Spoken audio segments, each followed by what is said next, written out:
আল্লাহ বলে, বান্দা, আমার মতো দয়ালু মনিক থেকে কেড়ে তোরে আলাদা করে দিল।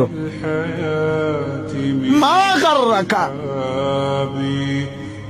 আরে বান্দা, আমার থেকে কেন আলাদা হলি? আমি কি অপরাধ করেছি? সারাদিন আসমানে আলো দিয়ে আমি অন্যায় করছি?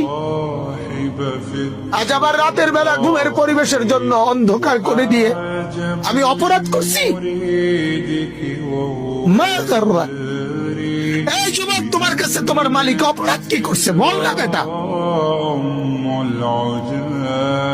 বল। কেন সিজদা করলি না ভাইয়া?